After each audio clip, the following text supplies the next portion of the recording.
बन रहे हैं, तो निश्चित रूप से गोपाल मंडल जो है वो अपनी ही पार्टी के लिए एक बड़ी चुनौती बनकर उभर रहे हैं। जिस तरीके से लगातार वो अपनी बयानों के चलते चर्चे में रहते हैं, ख़ास तौर पर जब वो हाल ही में उन्होंने बयान दिया कि मैं अपनी जेब में 24 घंटे पिस्तौल रखता हूं, और तमाम तरह के बयान देते हैं कि जिस नेता के सर पर मेरा हाथ हो वो उसका भला हो जाएगा। और ऐसे बयानों को लेकर वो बातें कहते हैं जिसको लेकर पार्टी खुद उन पर जो है सोच विचार करने को मजबूर होता है कि निश्चित रूप से पार्टी के लिए वो एक मुसीबत बनकर उभर रहे हैं। और कहीं ना कहीं ये सोच विचार के वो बयान देते होंगे कि शायद पार्टी जो है उनको लेकर के उनके प्रति जो है इनसिक्योर हो जाए और कहीं ना कहीं मंत्रिमंडल में जगह दे।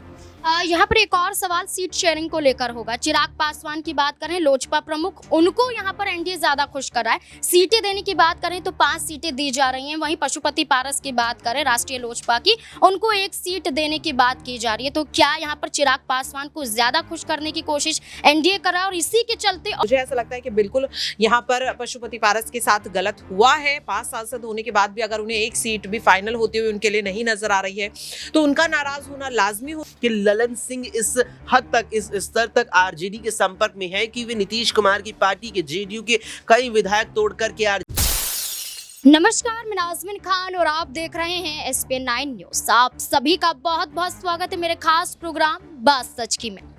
महागठबंधन का दामन छोड़कर एनडीए के साथ मिलने के बाद 9वीं बार बिहार के मुख्यमंत्री बनते हैं नीतीश कुमार।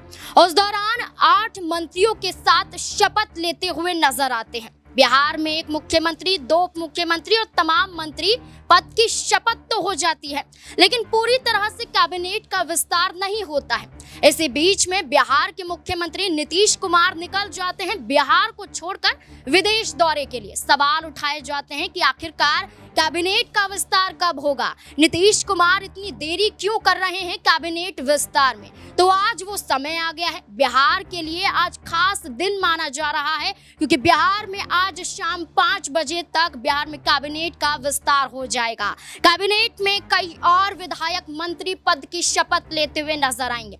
लेकिन कहा यह जा रहा है कि नीतीश कुमार कैबिनेट विस्तार के दौरान भारतीय जनता पार्टी के ज्यादा विधायकों को तवज्जो देने वाले हैं। भारतीय जनता पार्टी के विधायकों की बात करें तो नए चेहरों को जगह दी जाएगी। तो क्या जेडीयू के जो तमाम विधायक यहाँ पर मौजूद हैं वो नाराज नजर आएंगे? जो भागलपुर से विधायक हैं गोपाल मंडल, क्या वो अपनी नाराजगी जाहिर करते हुए नजर आएंगे? क्योंकि देखा जाए जो ये कह सकते हैं कि भागलपुर की सीट तो मेरी जेब में है, जो ये भी कह सकते हैं कि भागलपुर में विकास नहीं हो रहा है, जब से सरकार आई है, जब से महिलाओं के साथ अत्याचार हो रहा है, तो क्या वही गोपाल मंडल अब मंत्री बनने के लिए अड़ते हुए नजर आएंगे?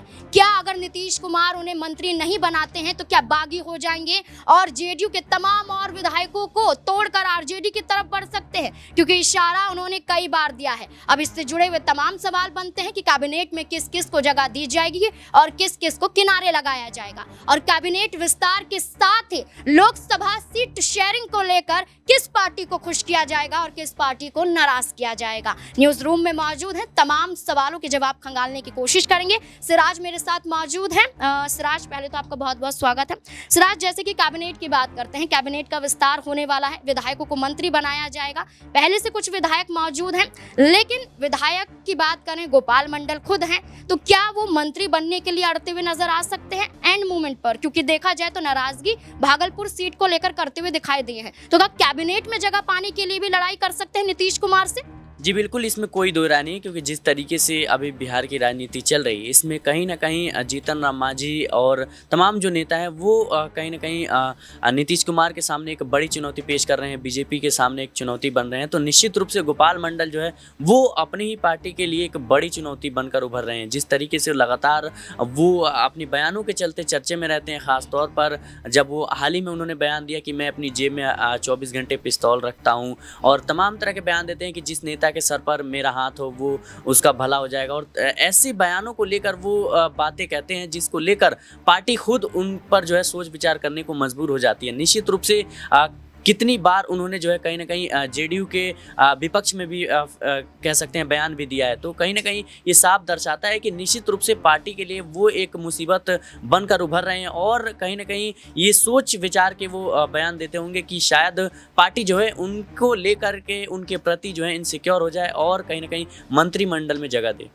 यहाँ पर एक और सवाल सीट शेयरिंग को लेकर होगा। चिराग पासवान की बात करें, लोजपा प्रमुख, उनको यहाँ पर एनडीए ज्यादा खुश कर रहा है। सीटें देने की बात करें तो 5 सीटें दी जा रही हैं। वहीं पशुपति पारस की बात करें राष्ट्रीय लोजपा की, उनको 1 सीट देने की बात की जा रही है। तो क्या यहाँ पर चिराग पासवान को ज्यादा खुश करने की कोशिश एनडीए कर रहा है और इसी के चलते और सहयोगी दल यहाँ पर नाराज हो सकते हैं? जी बिल्कुल, इसमें कोई दो राय नहीं है क्योंकि जिस तरीके से 12 सीटों का ऑफर, 10 सीटों का ऑफर माफ कीजिएगा, 10 सीटों का ऑफर जब इंडिया गठबंधन की तरफ से पेश किया गया तो इससे साफ जाहिर होता है कि कहीं ना कहीं चिराग पासवान जो है वो पाला पलट सकते थे। यही वो बड़ी वजह है कि एक तरफ चिराग पासवान को 1 सीट देने पर विचार कर रही थी बीजेपी, लेकिन अब 5 सीटें देने की खबरें सामने आ रही है। वहीं उनके जो चाचा हैं पशुपति पारस, उनको राज्यपाल बनाने का भी ऑफर दिया गया है। अब देखना होगा कि इसमें कितनी सच्चाई है और आने वाले समय में आधिकारिक रूप से एनडीए गठबंधन क्या ऐलान करता है, क्योंकि जिस तरीके से बिहार की राजनीति में पेच फंसा हुआ है, निश्चित रूप से बीजेपी के लिए सबसे बड़ी चुनौती इस वक्त बिहार की राजनीति है।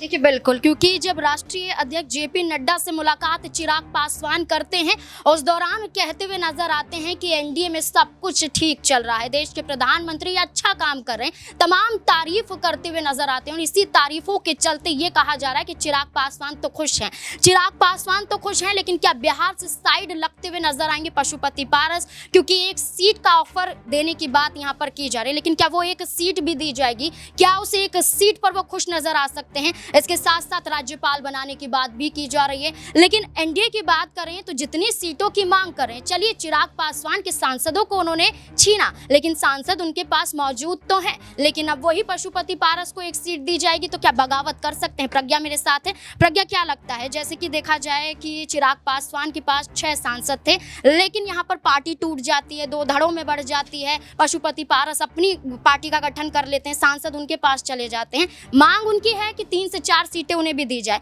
लेकिन एनडीए की तरफ से 1 सीट दी जाएगी। तो क्या खुश नजर आएंगे या बगावत कर सकते हैं? बिल्कुल, देखिए यहाँ पर मुझे बिल्कुल लगता है कि वो बगावत करेंगे। अभी 2-3 दिन पहले तो उन्होंने ये भी कह दिया था कि चिराग पासवान और उनका एक साथ होना संभव नहीं है। ये भी कहा जा रहा था कि राज्यपाल का ऑफर दिया गया, लेकिन उन्होंने इस बात पर ठुकरा दिया कि उन्हें 1 सीट देने की बात भी फाइनल नहीं हुई है और यहाँ पर जेपी नड्डा से मुलाकात के बाद चिराग पासवान को 5 सीटें दे दी जाती हैं आखिरकार किस आधार पर? क्योंकि वो तो इकलौते सांसद हैं। ये कहीं ना कहीं जो पशुपति पारस हैं उनका कहीं ना कहीं पॉइंट ऑफ व्यू हो सकता है और मुझे ऐसा लगता है कि ये सही भी है, क्योंकि अगर आप ये देखें कि उनके पास कितने सांसद है, यही मायने रखता है। किस तरीके से सांसद आए हैं वो शायद नहीं रखता और यही वजह है कि बिहार में एनडीए की सरकार है, वरना अगर सरकार चाहते तो यहाँ पर वो गिर भी सकती थी अगर कायदे से देखा जाए तो मुझे ऐसा लगता है कि बिल्कुल यहाँ पर पशुपति पारस के साथ गलत हुआ है। 5 सांसद होने के बाद भी अगर उन्हें 1 सीट भी फाइनल होती हुई उनके लिए नहीं नजर आ रही है तो उनका नाराज होना लाजमी होता है। लेकिन मुझे ऐसा लगता है कि शायद पशुपति पारस को एनडीए इस वक्त नाराज नहीं करना चाहेगा, क्योंकि अगर वो जाते हैं तो 5 सांसद भी जाएंगे।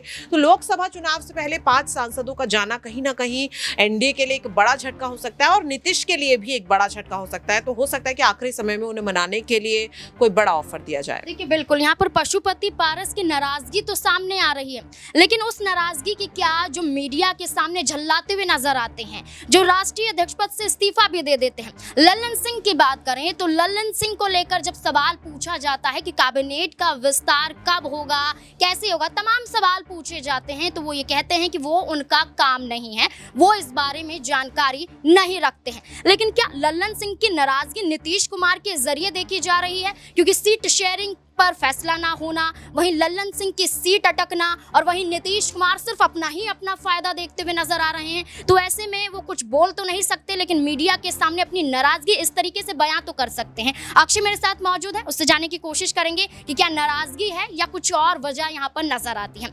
अक्षय, जैसे कि देखा जाए कैबिनेट का विस्तार आज है, शाम तक हो जाएगा, लेकिन उससे पहले लल्लन सिंह का बयान सामने आता है, कहते हैं उनको इस बारे में जानकारी नहीं है, वो उनका काम नहीं है। नीतीश कुमार से खफा या कोई और वजह नजर आ सकती है? देखिए, जब लल्लन सिंह को पार्टी के राष्ट्रीय अध्यक्ष पद से हटाया गया था 28 दिसंबर, मुझे वो तारीख जहन में आती है, 2023 की, साल का बिल्कुल आखिरी वक्त था। और आधार क्या बना था लल्लन सिंह को हटाने का? लल्लन सिंह को पार्टी के राष्ट्रीय अध्यक्ष के पद से हटाने का एक नहीं अनेक आधार थे और वे आधार केवल राष्ट्रीय अध्यक्ष का पद ही नहीं बल्कि उन्हें पार्टी से भी कुछ हद तक हटाने वाले बन रहे थे, क्योंकि ललन सिंह को लेकर जो बातें सामने आ रही थी कि ललन सिंह सबसे पहले इंडिया गठबंधन में, जब नीतीश कुमार उस वक्त इंडिया गठबंधन का हिस्सा थे, तो वहां पर नीतीश कुमार का स्टैंड, नीतीश कुमार के लिए बेहतर तरीके से यहाँ पक्ष नहीं रख पाए यहाँ इंडिया गठबंधन की तरफ से प्रधानमंत्री पद के उम्मीदवार के तौर पर। इसके अलावा यहाँ पर चर्चाएं ये तक थी कि जो सांसद हैं जेडीयू के, उनके साथ यहाँ ललन सिंह अच्छे से व्यवहार नहीं करते, बातचीत नहीं करते, और भी यहाँ पर खबरें थी। बात यहाँ तक आई थी कि ललन सिंह इस हद तक, इस स्तर तक आरजेडी के संपर्क में है कि वे नीतीश कुमार की पार्टी के, जेडीयू के कई विधायक तोड़ करके आरजेडी में ले जाएंगे। अब ये बात सच थी या अफवाह, ये तो जग जाहिर नहीं हुई है, लेकिन ललन सिंह के ये आधार बने। और जब देखिए ललन सिंह को पार्टी के राष्ट्रीय अध्यक्ष पद से हटाकर नीतीश कुमार ने जिम्मेदारी संभाली थी, तो उन्हें लेकर के कहा गया था कि लोकसभा चुनाव नजदीक आ रहे हैं और ललन सिंह लोकसभा चुनावों की तैयारियों पर बेहतर तरीके से ध्यान दे सके, इसीलिए उन्हें इस जिम्मेदारी से मुक्त किया जा रहा है। अब देखिए, अगर ये वाकई में ये कारण थे, अगर वाकई में ये आधार बने ललन सिंह को पार्टी के राष्ट्रीय अध्यक्ष के पद से हटाने के, तो यहाँ पर वे कारण अब भी आएंगे, वे आधार अब भी बनेंगे ललन सिंह को लोकसभा का टिकट ना देने की, क्योंकि स्थिति तो ऐसी बनती है और उन तमाम जो कारण थे उनके आधार पर कि ललन सिंह को पार्टी से बाहर या नीतीश कुमार कर सकते थे। ये भी यहाँ पर चर्चा आ रही थी, लेकिन यहाँ पार्टी की छवि खराब रही, ये सामने ना आए कि पार्टी कमजोर है, पार्टी में आपस में ही टूट पड़ी है, ये चीज ना जग जाहिर हो। उसको बचाने के लिए नीतीश कुमार ने ललन सिंह को केवल राष्ट्रीय अध्यक्ष के पद से हटाकर जिम्मेदारी खुद संभाली। और कुल मिलाकर के अब तक जो पूरा यहाँ पर सियासी माहौल चल रहा है, जो इस समय जेडीयू के अंदर की स्थिति, उससे नजर ये आ रहा है कि ललन सिंह को लोकसभा का टिकट शायद ना मिले। देखिए, यहाँ पर यह भी कहा जा रहा है ललन सिंह द्वारा कि उन्होंने निजी कारणों की वजह से दिया है, उन्होंने किसी पे भी आरोप नहीं लगाए, लेकिन आरोप जो लगाते हुए नजर आए थे, आपको बता दें कि राष्ट्रीय लोक मोर्चा प्रमुख उपेंद्र कुशवाहा जेडीयू का हिस्सा थे, लेकिन जेडीयू से अलग हो जाते हैं, पार्टी बनाते हैं, एनडीए का हिस्सा बन जाते हैं। अब सीटों को लेकर कहीं ना कहीं बवाल कर सकते हैं। एक सीट की बात की जा रही थी, वहीं ये भी कहा जा रहा था कि एक भी सीट नहीं दी जाएगी। क्या लगता है, उपेंद्र कुशवाहा की नाराजगी साफ तौर पर नजर आएगी, क्योंकि प्रधानमंत्री के कार्यक्रम में भी नहीं पहुंचे थे।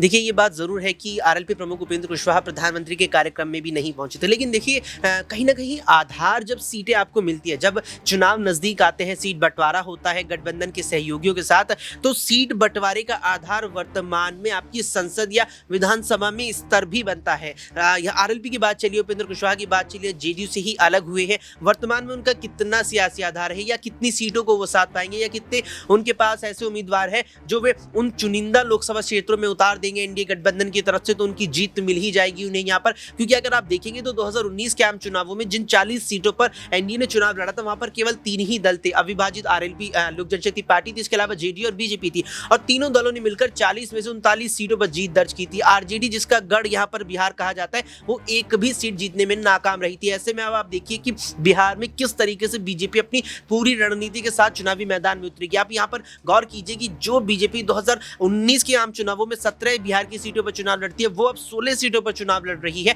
तो कुल मिलाकर के सहयोगी दलों को सीटें तो दी है, यहाँ पर आरएलपी अलग पार्टी उपेंद्र कुशवाहा ने बना तो ली है, उन्हें एक सीट सौंप भी दी है जिससे वे खुद उम्मीदवार बन सकते हैं या अपने किसी करीब के नेता को उम्मीदवार बना दे। लेकिन यहाँ पर संभावना और कहीं ना कहीं आधार भी कुछ ऐसा उपेंद्र कुशवाहा के पास नहीं है कि उन्हें ज्यादा सीटें दी जाए। अब ऐसे में अगर उपेंद्र कुशवाहा के मन में ये रहेगा कि मैं तो ज्यादा सीटों के योग्य ही हूं, ऐसे में संभावना जरूर बढ़ जाएगी कि उपेंद्र कुशवाहा भी एनडीए से अलग हटकर महागठबंधन का दामन थाम ले या अन्य कोई और अपना मोर्चा बना ले। देखिए, बिल्कुल यहाँ पर बात करें कैबिनेट का विस्तार होना, बात करें लोकसभा सीटों को लेकर शेयरिंग की बात करें, तो यहाँ पर सांसद भी मौजूद हैं, विधायक भी मौजूद हैं, और दोनों तरफों की बात करें तो बगावत यहाँ पर हो सकती है, मंत्री ना बनाए जाने पर, लोकसभा सीट ना दिए जाने पर। अब यही देखना होगा कि जो बिहार में गहमा गहमी देखने को मिल रही है, इस बीच में क्या कुछ यहाँ पर निर्णय निकलकर सामने आता है। आज शाम का इंतजार है, कैबिनेट विस्तार में क्या कुछ फैसला होगा। गोपाल मंडल खुश होंगे, तमाम विधायक खुश होंगे जेडीयू के, या नाराजगी के चलते विरोध प्रदर्शन करते हुए नजर आ सकते हैं। इस मुद्दे को लेकर आपकी क्या राय है, कमेंट सेक्शन में जरूर बताएं।